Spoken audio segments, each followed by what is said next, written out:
Tighten up, leaders. Welcome to the Nuts and Bolts of Leadership, the show that drills into the foundations of what leadership is all about. I'm your producer and co-host, Haley Gibson. And I'm your host, Billy Duran. Join us as we sit down with leaders from across the country to mine for nuggets of wisdom. All right, everyone, welcome into the meeting room. Today, we're going to be talking about leadership because this is the Nuts and Bolts of Leadership podcast. It's a little different today. I'm missing my producer, Haley Gibson. She's in the room with us, but she's not on the mic. We've got two special guests that'll be part of our senior leadership presentation today.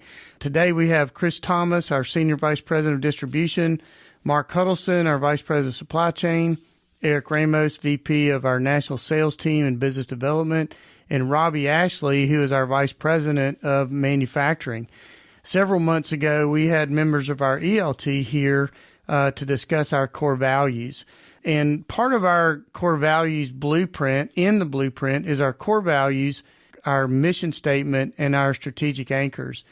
We call this our blueprint for success: core mission, core values, and strategic anchors. And we believe strategic anchors are what set our company apart. This is what makes us different. It allows us, our strategic anchors allows us to lay anything that we're doing, whether it's a new venture, new location, capital investments, hiring, anything that we do, we can lay it across this template, our blueprint template, and say, is this in alignment for our success? So our strategic anchors are our solution-based services, people development, and operational excellence. I know that's a lot of information, but mission to create value in and for the people we serve. Our core values: humble, hungry, aware. Our strategic anchors: solution-based services, people development, and operational excellence. And today, first up in the meeting room, Mark Huddleston, who's our Vice President of Supply Chain, and Robby Ashley, who is our VP of Manufacturing. We're going to tackle two of these with these two. And then Chris Thomas and Erick Ramos will be back in the second part of the segment, and we'll be talking about solution-based services and people development. Mark and Robby are going to be first up. Mark Huddleston's been a member of our team for over 28 years. Robby, relatively new to our company, been here for the past 2 years. So, fellas, welcome to the Nuts and Bolts of Leadership podcast. Thank you, Billy. Happy to be here. Yeah, enjoy it and looking forward to it.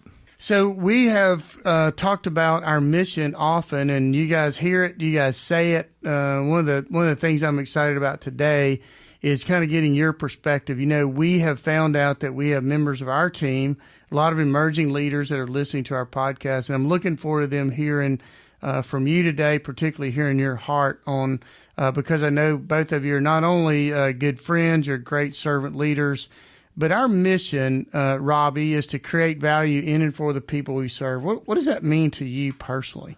So to me, that's really the why behind what we do. It's understanding your why. Why is this important to our customer? Why is this important to our team members? We want to create that value for them because of something, and we need to understand that before we just approach. And we're not just out there doing things at random, right? So, Mark, the value proposition here in our mission statement, creating value, how have you made that application or either communicated that our mission to your team? It's a constant, just a reminder to everybody that everything we do is not for us or for yourself. It's for a minimum 350 people that are our employees, roughly. A little more than that probably now. But it's also for our customers. You know, what works for us and them to create the partnership that we need to develop with them and grow. And I think so often we think about, you know, mission statements, and sometimes there can be lengthy mission statements that are plastered over walls. And oftentimes we've actually had leaders here in the meeting room with us that talk about sometimes mission statements gets put on the wall, but you know, if you challenged anyone to repeat it, I'm not sure they could. So I'm grateful of how our mission statement has sort of stood the test of time, and we can always refer back to it. But moving beyond the mission statement, we had our executive leadership team here talking about our core values. And then beyond that, today, what I've asked you guys to come in to talk to us about is we're going to stretch on down into what we call our strategic anchors, which really for us this is what sets us apart as an organization. And operational excellence, people development and custom solutions or solution-based services. Always think about that being sort of the custom solutions that we provide oftentimes to our customers. So I'm going to kind of go back and forth with you guys over these questions. So a lot of times we set aspirational goals, and that means that, operational excellence is a separator, a strategic anchor for us. That doesn't mean, Robby, that we're always excellent in operation. But what does thriving for operational excellence look like from your perspective? So I think it means that the details matter. When you talk about operational excellence, I think fundamentals is at the core of that. Understanding what you're doing day in and day out, and that the little things are important. And I think beyond that is we don't, like you said, we don't always get it right? But when we don't get it right, that's an opportunity to make it right for our customer, for our team members. And that's the other side of being operationally excellent is going an extra mile, maybe when you started off with a failure. We had Rebecca Gray on our last episode, and she is the CEO at Gardner Supply Company, and she talked about failing fast and how important it is to fail fast so that we can make corrections to move forward. So tell me a little bit about more how you see failing fast or proving this isn't the right way to do it as we step towards operational excellence. Yeah, going back to sports references, anytime you do something fast, you're not always going to get it right, but you get the opportunity to do it right over again sooner, right? So fail fast, make adjustments, and move on. But always come back to make it right. You always have to make it right in the end. So Mark, how does that look like when we're in teaching and encouraging that to our team? So what does encouraging operational excellence look like from a coaching standpoint to your team? I think it lends itself to giving the opportunity for your team to give you their ideas and think through them. And, when my team brings me ideas or thoughts, it's not just, hey, I think we should do this. I want steps 1 through 5 to do that, and have you thought them all through?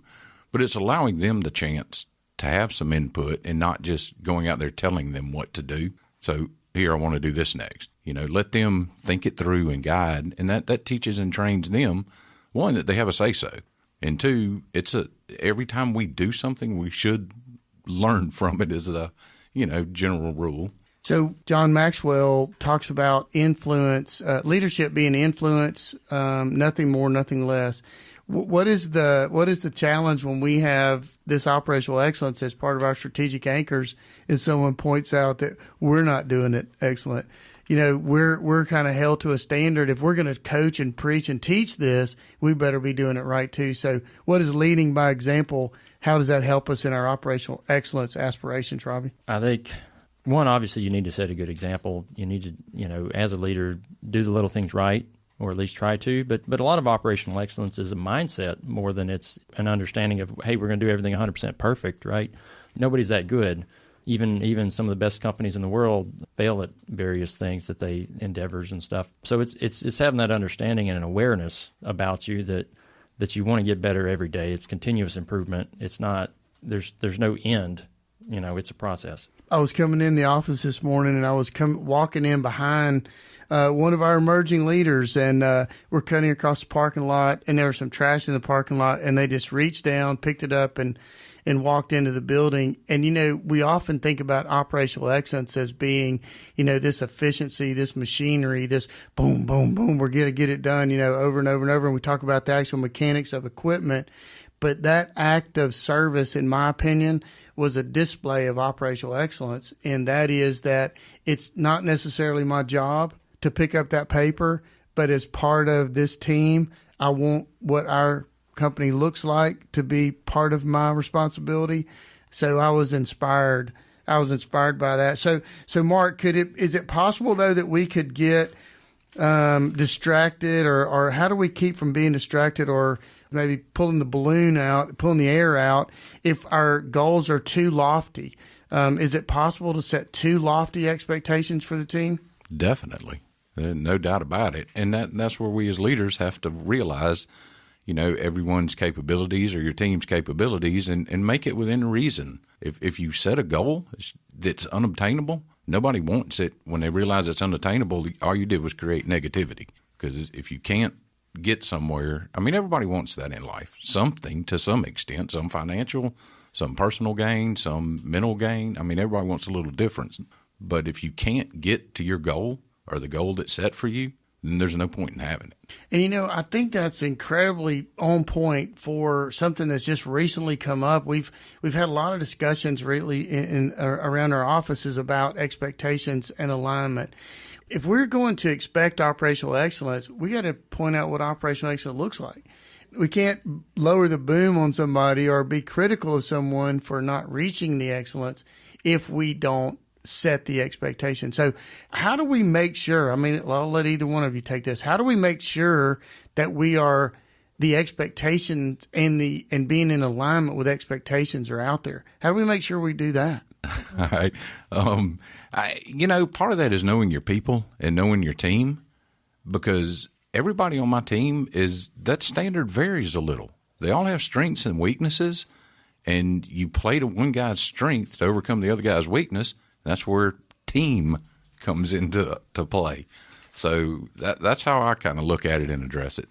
Robby? I think you need people on your team that will reset you and reel you back in when you get a little bit too far out in front, and say, hey, give us a reasonable expectation, not some lofty goal that you just decided that day was great for the team, And all that does, if we're not in alignment, if our expectations are not in alignment with our team, all we're doing is setting ourselves up for failure. And not only is it not operational excellence, then it becomes operational failure. And there's nothing worse than, I remember one of my mentors when I was sort of just beginning my leadership journey, talking about no one can hit a target they can't see. No one can hit a target that they don't know what it is. So it's always refreshing to be reminded of that and how we always have to set expectations. So, part of investing in operational excellence is we want to create innovative ways to do things. We talked about failing fast earlier. And how do we balance the implementation of new ideas and continuing with high operation standards, Robby? So sometimes when we initiate new things in our operations, as failing fast, or we've proved this wouldn't work as opposed to this was a failure. How do we balance that between innovation, high expectations, but still maintaining the goals for operational excellence? I think it's a balance between having a vision and communicating that vision with your team and making sure that vision flows down through all the levels of the organization, and then balancing that with, the ins and outs and daily details, because there's days you just got to focus on getting the parts out the door and serving the customer's needs. You want to move things forward, you want to get to the next level, but you can't do it all in one day. So, Robby, how important is it that you bring the team in as part of that discussion, implementation, vision building? How do we do this better? How important is it been for you in having a more collaborative team conversations about improvements in operations? It's 100%. I mean, they absolutely have to be there, and they have to be on board. Everybody's got to go together. You can't go separately to that goal line. That's the main point. I mean, you can't miss that. Right. And Mark, for you, how do you build the collaborative conversations around new ideas, new thoughts? I'm somebody who has 10 ideas a minute and only one may make it to the board, but to the actual whiteboard. But before we move on into the people development, and this actually is part of people development, is bringing people into the room. But how do you do that collaborative conversations when you're thinking about a new idea? It's again, opening the floor to whoever's in the room or on the team to give them some input. And look, my ideas are like yours. 1 out of 10 might be good, but you get 4 or 5 people in the room talking it through. There's a hybrid somewhere usually once you get to talking about it, of a part of this idea and a part of that idea. And sometimes, like we talked about earlier, you're going to fail. It sounds great on paper and looks great, but you put it in action and you just miss something that's not real life. And that's okay. Then you got to just step back, revamp. Do you scrap the whole thing or do you rewire from there? The one thing I love about our team is no one has a problem saying, that's the stupidest thing I've ever heard. But then building on it. I will. Yeah, no. So one of the things that I have thought about recently with some discussions in our office is how we do forward feedback. So this idea might have been almost there, but it wasn't a bad idea. It just wasn't fully developed. So we take that forward feedback and say, okay, yeah, I like this far, but let's add this to it, or let's add that to it. I couldn't remember where I had heard that, but we had just heard that in some feedback. Actually, and in an interview, we have another staff some other staff that we're interviewing for, and that came out in the interview, that forward feedback. And it was, no, this idea just isn't terrible. This idea, I like it up to this point, but let's tweak it here and how we move that forward. So, which brings us to how we've kind of come together with some leadership development. Robby, the team out in Sims was awarded at the 45th anniversary banquet for the Initiative Award on creating a custom leadership program. Tell us about how that came to be and where we've gone from there with that, Robby. Yeah, so it really came out of a challenge you gave us, Billy, last summer, I think it was. You know, we had a lot of late orders. We were struggling in the shop with turnover, keeping guys engaged in what we're doing, training them well. And so the challenge was, hey, how do we fix that? And so, you know, Randall had some ideas about mentoring guys and going through some of the Jocko Willink's material. And then we all kind of got together in a room and talked about, hey, you know, I coined the term leadership development program, which isn't an uncommon term, but we wanted it to be more of a grassroots thing. We wanted to work with the team members on the floor, the guys that need it day to day, that are up and coming stars that want to learn and want to lead a team, but maybe have never been introduced to some of these concepts. So it was a round table with some of our key guys. You know, Calvin Davidson was a big part of that, and getting together. Hey, what are the main things that we want to teach these guys? What do we want a mentor and mentee relationship with these guys? And it evolved from there, and it's been great. You know, I've been in programs where they have leadership development programs that were totally unsuccessful because they're too high level. Nobody sticks around after them. All you're doing is grooming somebody to leave the company and go elsewhere. And this has been totally the opposite of that. So what's been your biggest takeaway so far? The biggest takeaway has been the impact that some of the candidates that went through the program, the mentees, took home with them to their home life. You know, that's the single biggest thing I'm proud of with this program is that they didn't just learn something that helped them at work, but it helps their families at home. Becoming a leader on the job and actually beginning to see that in themselves as the potential to lead, the potential to be influential, the potential to be a difference maker. And I can see it. I can see it in the way, even actually the way they carry themselves in different meetings. And so, Mark, from that, we took the leadership development idea. We partnered with Frontline Develop, Mike Perkins and his team, and now have built the Foundations for Leadership program that we have begun, had our first session with, I believe, 40 leaders in our company, some developed leaders and some emerging leaders. Mark, how do you think that this leadership development, that Frontline has put together for us, how do you think it's going to benefit our company? It's going to have staggering benefits. It brings a vision that unfortunately, and fortunately, I guess, but unfortunately mainly, that some people would never see just because as a company we're heads down a lot of time. A lot of our leaders are. And I think this makes them stop and be heads up and think from a different angle and perspective. I mean, after that last one we had, you know, I was on the phone talking to various people at different times over the next few days, and it was just amazing that just became part of the conversation, you know, of what we're doing and where we're headed and the development it'll be. And everybody has their own spin on it somewhat. You know, I'm sitting there going through that training and I see it from one angle, whereas you might see it from a different. And then those conversations, now you're seeing two angles, not just yours. So, Mark, you talk about heads up and heads down. What does that mean to you? That's some of the language of our company. What does that mean to Mark Huddleston? What's the difference between those two things? So heads down is I'm in the day to day. I am just dwelling on what's got to happen those 8 hours, 9 hours that day. Heads up is stepping back. Okay, what's a month from now, a year from now, 3 years from now? And, you know, how do we get there and devising that plan? So we like to talk about tactical and visionary, that tactical day-to-day I got to get it done. Literally, my head's down, my pen's down. I'm working. I'm not going to. Do you ever get interrupted in your head's down days? Do I ever get interrupted, or do I constantly get interrupted? That'd be the better question.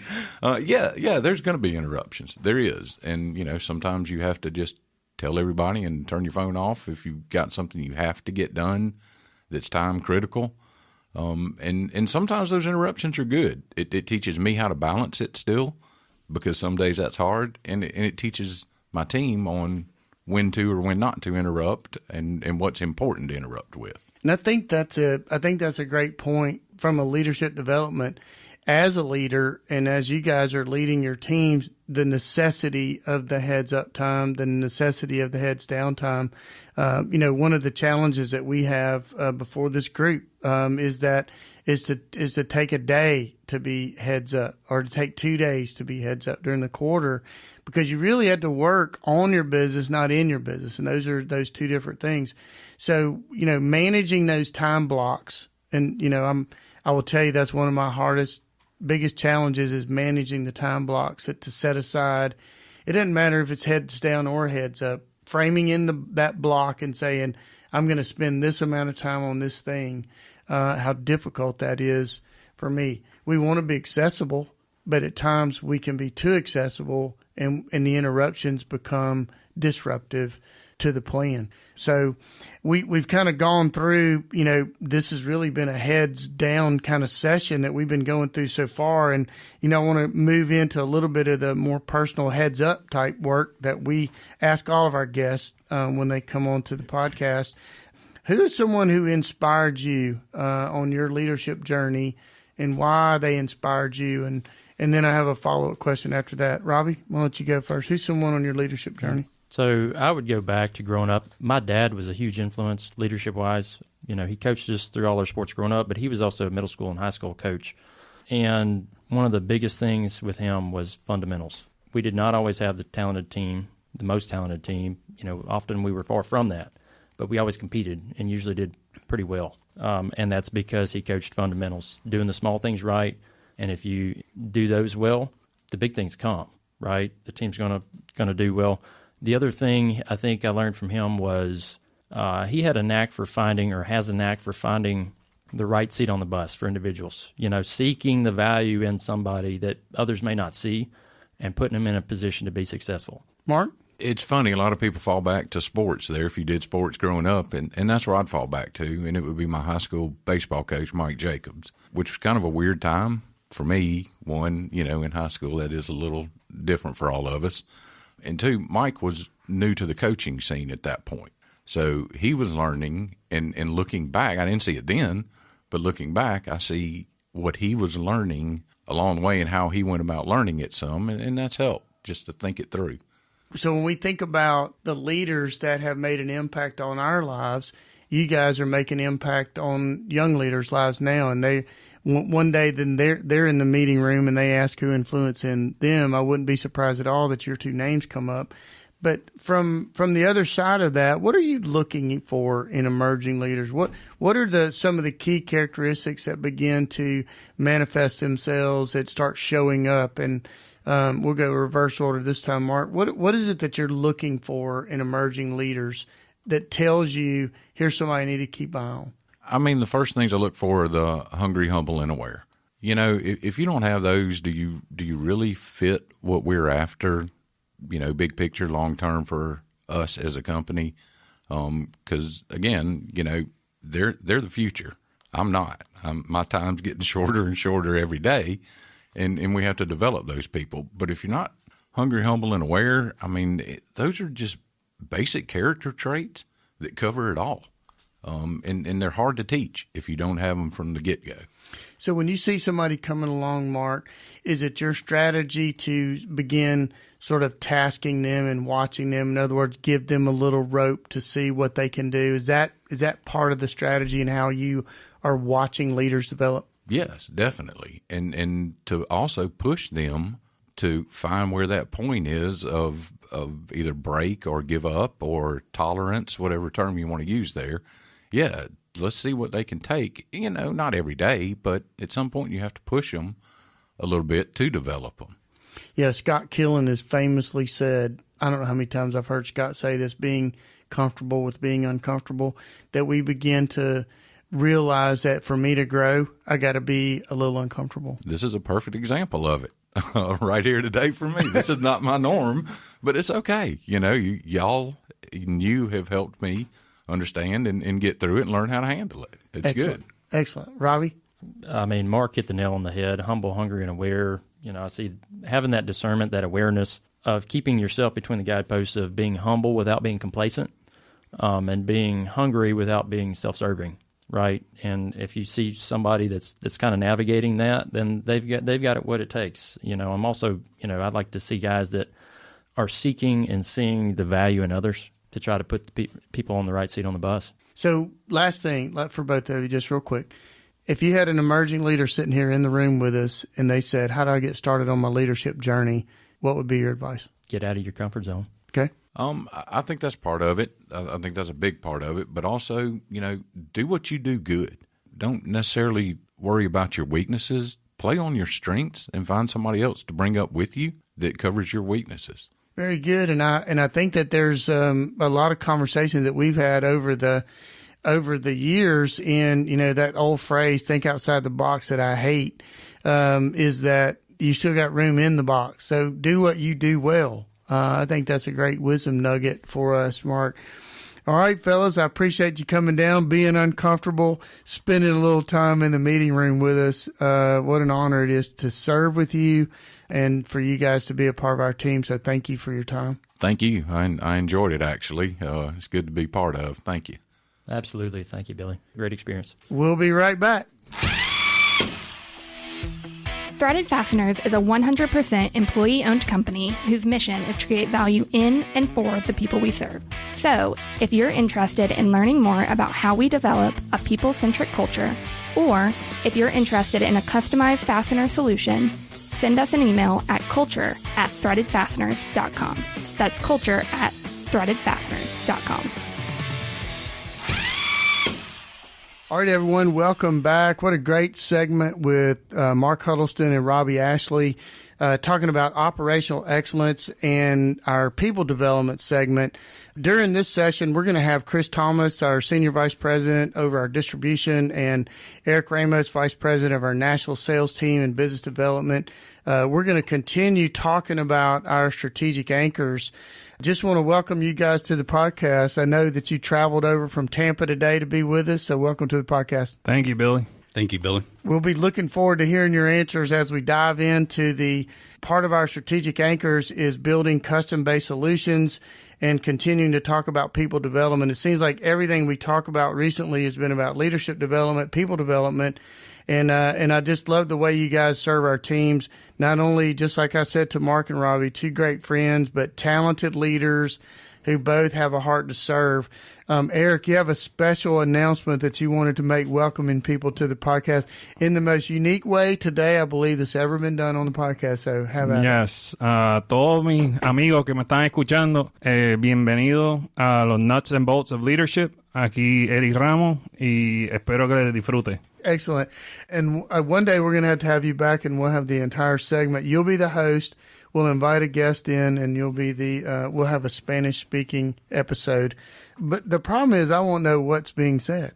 So, But then you got, just plan it and you got time to learn Spanish. Tell me what you just said so I'll know. Tienes tiempo para practicar el español. Okay. And what was that? You got time to practice your Spanish. Okay, I got you. All right. So with that said, we're going to jump right in. And so, Chris, by definition, a solution is solving problems. And if we're talking about strategic anchors being custom solutions, why would we choose solution-based services as a feature that sets us apart? Solution-based services creates a competitive point of difference with our customers, where even if I don't specifically know the solution, I can leverage all the resources across our company to provide a solution that sets us apart. So, Erick, I know we're all three from the market background. We all come out of sales. Solution-based services is just part of the pitch. So how has that become a part of making us successful, creating those custom solutions for our customers? I just think the way we do stuff, and the way we've kind of avoided going to the e-commerce and just having people being able to call us and being able to send us emails and us being able to actually get involved in their project and hearing what their struggles are or what their struggles used to be or past projects. We can definitely give them a new set of eyes and a new set of ideas that have worked either in that same situations or for other customers. So when we talk about, and I know this is one of the banners on the trade shows, I'm not on the trade show circuit like I used to be, and you guys are out there customer facing. One of our slogans is we provide solutions from the ground up. So what does that mean to you? And then how does that translate into our team as part of who we are? I mean, I think for me personally, the easy answer would be, from the ground up. I mean, not only do we do anchor bolts, we also do A325s. We also do, clevis assemblies that hold the actual beams that hold the building together. But we also sell the screws that hold the roof of the building. But for me, I look at it completely different. I look at it that from the ground up, we're with our customers from the planning stages, from the bidding stages, from, the anchor bolt pour. We're there when somebody forgot to order the anchor bolts and we need to make anchor bolts in a day. So we're there throughout the whole process of it. So I look at it as from the ground up. So Chris, when we're talking to customers and you've been doing this for years and you hear there's a problem on the phone and you recognize that we have, I think Jared did a great presentation at our 45th and talked about the different offerings that we have. We're a little bit unique in when we are able to offer up these different solutions. How does that help our approach to solving problems for customers? Well, like Eric said, it's what we do with anchor bolts being manufactured to be placed in the ground, coaching our teammates the fundamentals such as markings on a bolt head and different diameters of nuts and finishes of material. It's important for our teammates to understand our core business and build the knowledge over time, making an investment in our teams. I just thought about this. We call our new leadership development program, and we're going to talk about that in a minute, Foundations of Leadership. Literally, we're growing leaders from the ground up. We're starting out.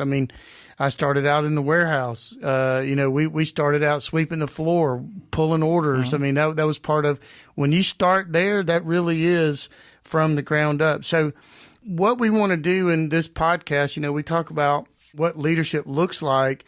So how does this translate over when we talk to our team about, look, we're a solutions-based organization. We want to create solutions for our customers.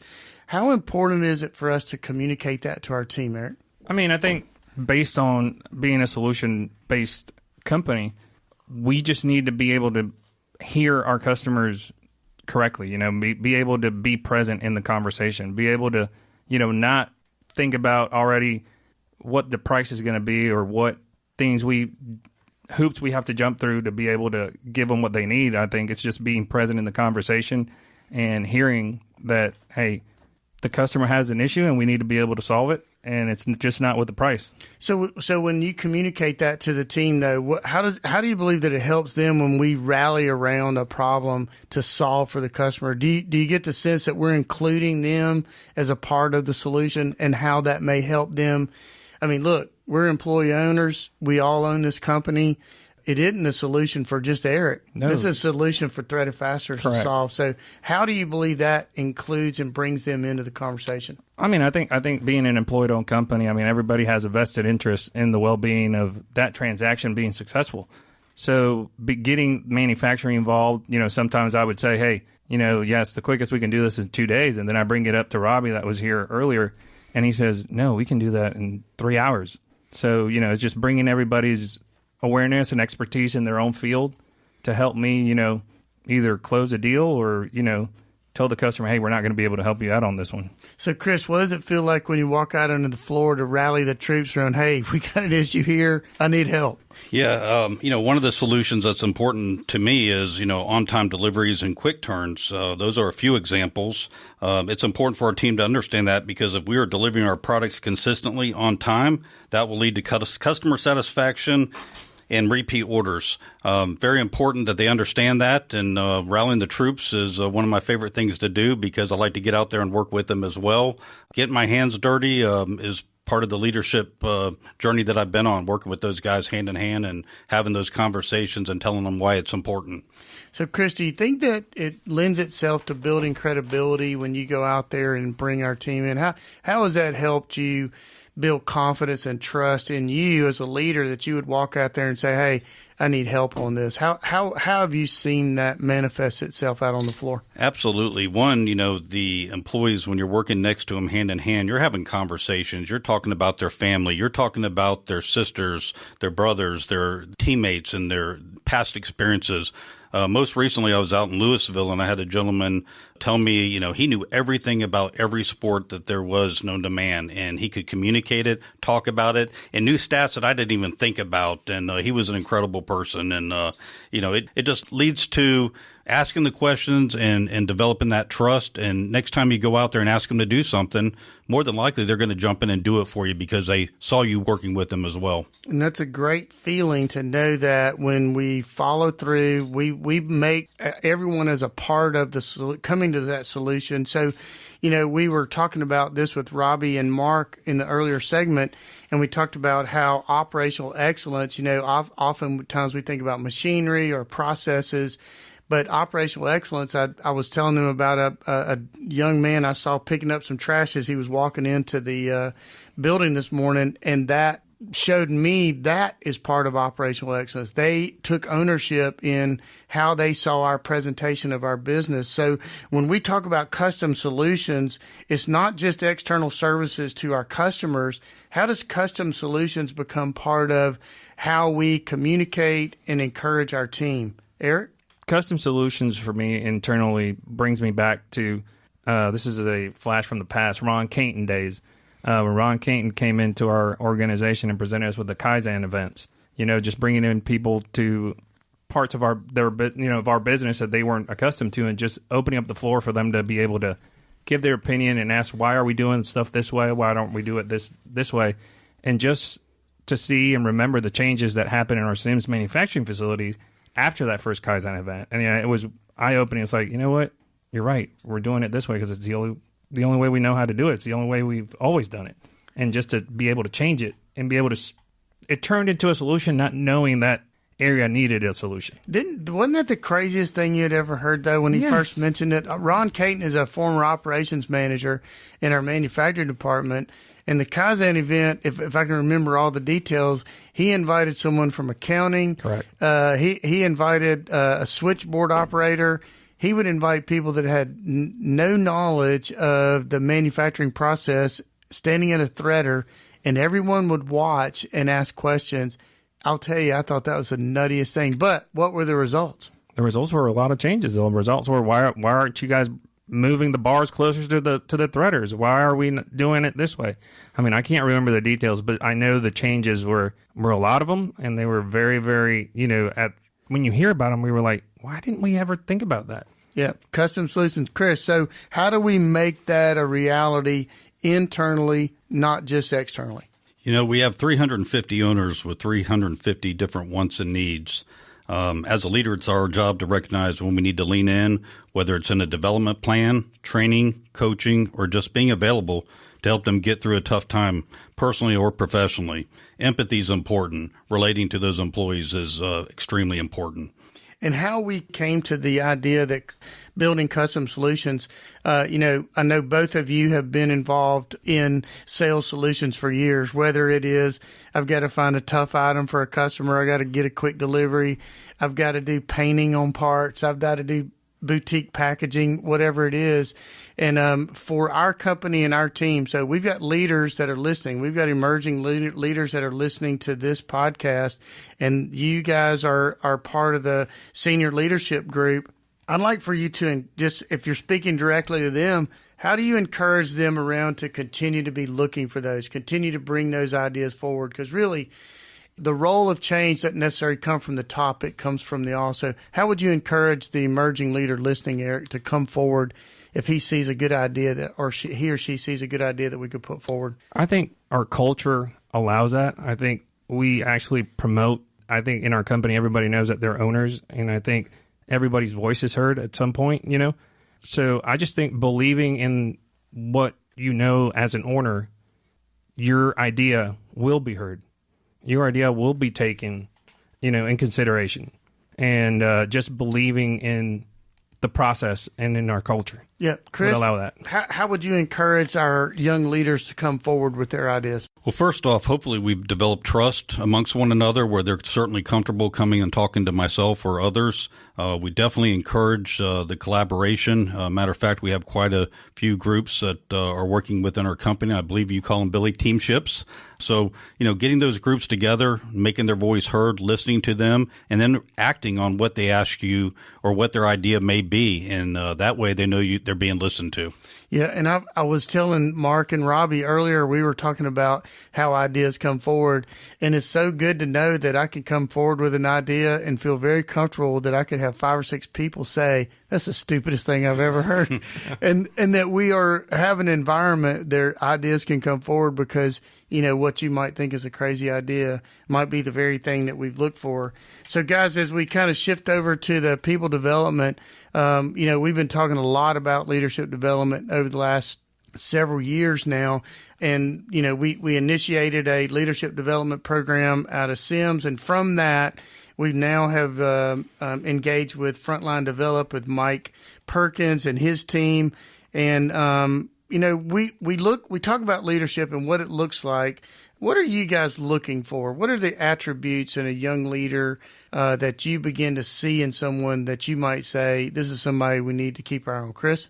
First off, I'm looking for someone who demonstrates our core values of humble, hungry, and aware. And if you have these qualities, you have a willingness to learn and grow with our company. Those are the 3 most important attributes to open up the door for your learning and to grow with our company. Eric? For me, I look for humbleness. For me, when you're an emerging leader, you need to have that humbleness to say, I don't know everything. I need help. I might have, you might think you have a limitation, but it's one of those things where it could be a short-term limitation. But you just have to be humble enough to be able to know this is not what I'm cut out for. I'm cut out for more, and I need help to get there. So how do we measure that? So once you see it, how do you start measuring or encouraging that leader in that area? And then how can you tell if they're actually developing, whether it's personally or professionally? Because quite frankly, I think that leaders, once they begin to develop, it actually starts to show up both personally and professionally. How do you evaluate that? For me personally, once I find that emerging leader that checks, my boxes of what it is that I'm looking for, I actually, instead of them gravitating to me, I gravitate to them. And I kind of, take them under my wing and just give them a glance of an Eric they probably didn't know existed, or an Eric that probably they thought was unreachable, and just open that door for them to, hey, I see a lot of the same qualities I have, or that people tell me I have, in you, and I want to help you. I love the fact that you say that you not only do you see it, but you initiate the contact. And actually, we've kind of labeled this recently that one of the key attributes of leaders is for them to recognize leadership qualities in people before they see it. So, that's one of our responsibilities. Chris, how do we evaluate once we sort of identify someone as this is a potential leader of our organization? How do we measure their success, their growth? Whatever you want to call it, how do we do that evaluation in your perspective? I like to give someone an opportunity to do something they haven't done before and see how they perform, and then follow up with coaching and feedback consistently. Personally, building a strong relationship with open communication. I'm fortunate enough to work with Randy Gallo, the branch manager in our Tampa location, and having sat in that chair for 7-8 years myself, obviously we have quite a bit of communication between the two of us.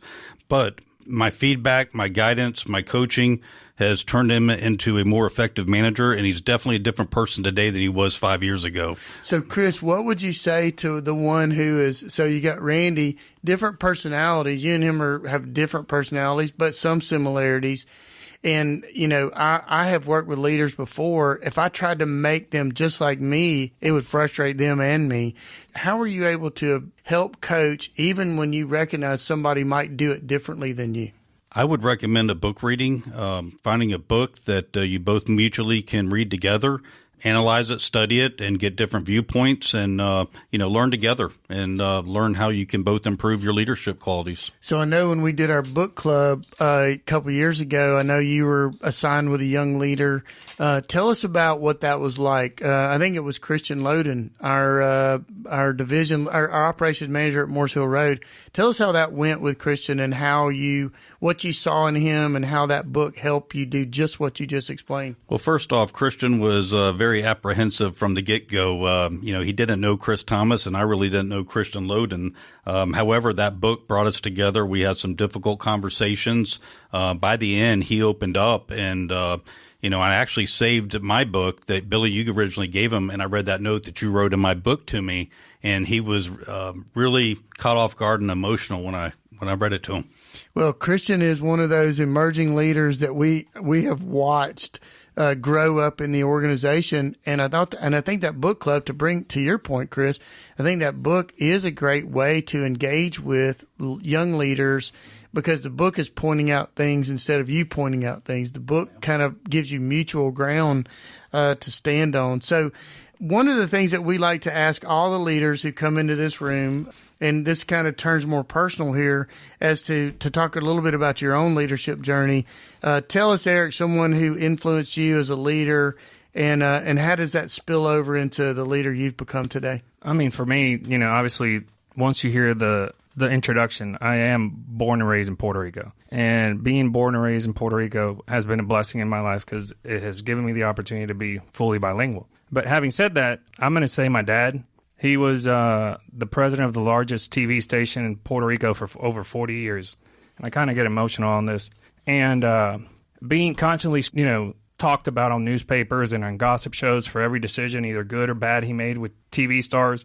He was never too busy to talk to people. He was never too proud, or he was always willing to help. And I did not know this till they surprised him with bringing all of my brothers and sisters to Puerto Rico for his retirement party. And just listening to the stories of, the man that people think he should be, being in the position he was, and just being who he truly was, And I knew that he was always humble, but just to hear the stories of his humbleness and how he helped, a lot of people was just very, very humbling to me.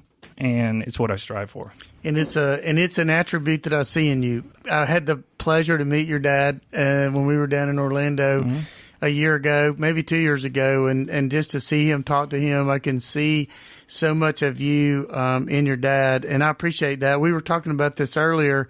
Dads and coaches, the number 1 and 2 influencers, when we have leaders talk about the people that have influenced them. I know there are a lot of other impact people in our lives, but those seem to come up quite often. Chris, how about you? Who's someone who influenced you in your leadership journey? Jeff Stewart from John Gardner's Tennis Ranch out in California. He was a head pro. He taught me how to be organized and effectively communicate. He watched these kids grow in their tennis game every year. He knew their strengths and would give instruction on what they needed to work on to improve their game on and off the court. Learning how to be a good person was equally as important to him, to that person learning, how to hit a forehand. For me today, he taught me how to put a plan together and execute against the plan, how to identify people's strengths and areas for improvement, and work with them to develop a plan on how to grow their tennis game or their skills. He was just an incredible person. I think he saw a lot of me and him. A lot of the kids that we were teaching in this camp were very privileged young adults, and had very wealthy as well as very educated. And I myself went to a junior college and didn't attend a 4-year college, but I outworked and outsmarted everybody. And I think that was one of the attributes that he saw in me as well. So one of the things that we have talked about as leadership, identifying leaders, encouraging leaders, and we kind of look back on the people that impacted us and how we lead. And both of you have talked about people that you saw as leaders, and whether you even recognize it at the time, you look back now and say, this person influenced me more than I may have realized at the time. If we're sitting in the room with an emerging leader and you're talking to 2 guys that have been there and done it, how would you encourage the emerging leader that says, hey, I want to get started on my leadership journey? Eric, I watch you, I see how you did it, but you're at a level now that I can't jump from here to there. How would you encourage me to get started on my leadership journey today? For me, The best advice I can give somebody, like I said earlier, is be intentional.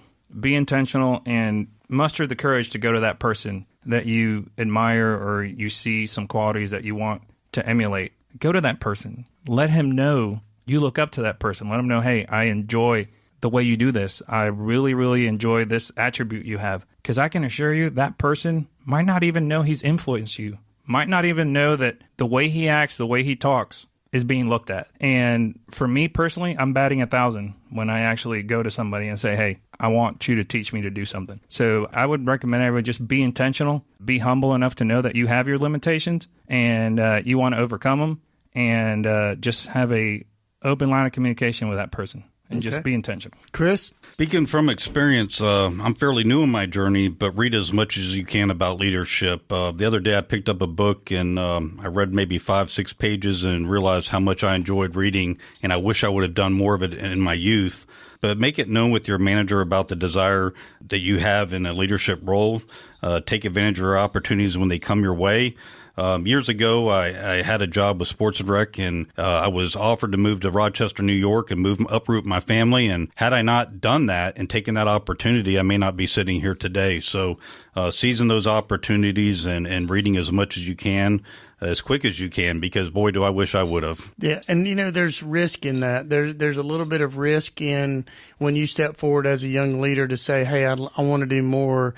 What can I take off of your desk or whatever that might be." But cultivating that environment to where those young leaders can come forward.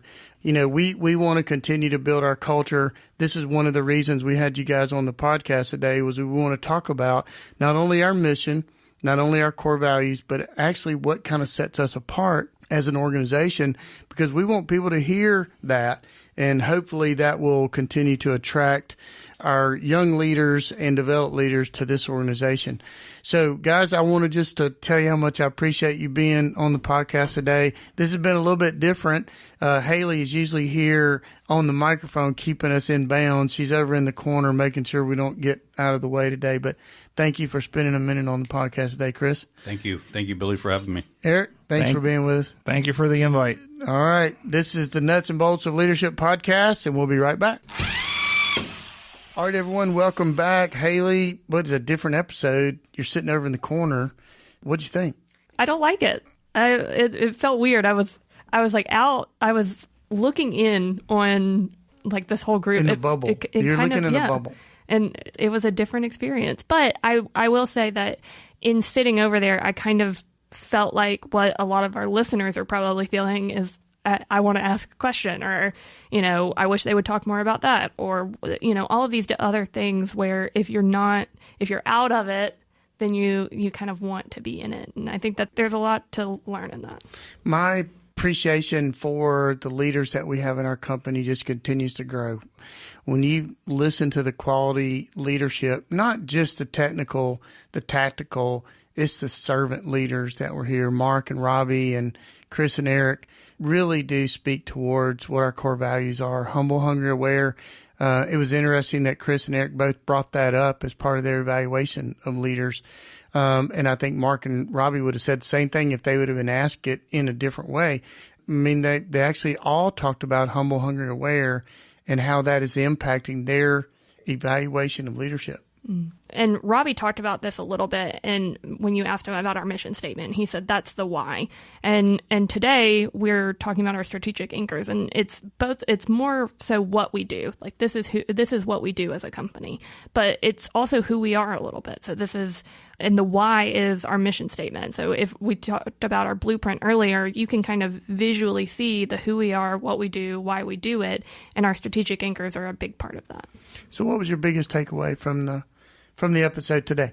Well, I couldn't have exactly one takeaway, but I will say that I can tell you what our future takeaway is going to be, is that when we first started the idea for this podcast, it was to do this for our internal teams. That was the whole point of having leaders come in and speak with you and speak with me, and for our internal team members to learn and grow from that, and having our internal leaders come in and talk about who we are as a company and where we want to go and how we want to grow.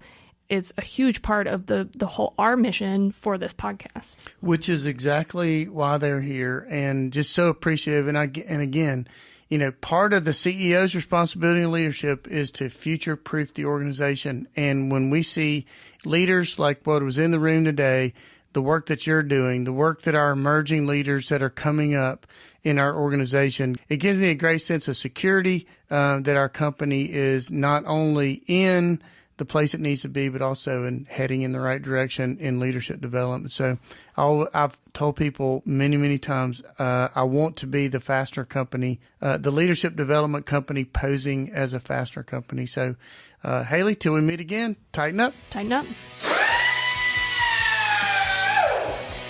Thank you for joining the Nuts and Bolts of Leadership podcast, brought to you by the employee owners of Threaded Fasteners. If you enjoyed our conversation, please subscribe to, rate, and review the Nuts and Bolts of Leadership wherever you listen to your favorite podcasts. Do you have a leadership story to tell or a question to ask? Email us at podcast@threadedfasteners.com. That's podcast@threadedfasteners.com. This show is made possible by our family at Threaded Fasteners, Inc. Our mission is to create value in and for the people we serve. Interested in learning more about TFI and how we create value in our team, in our communities, and in our customers?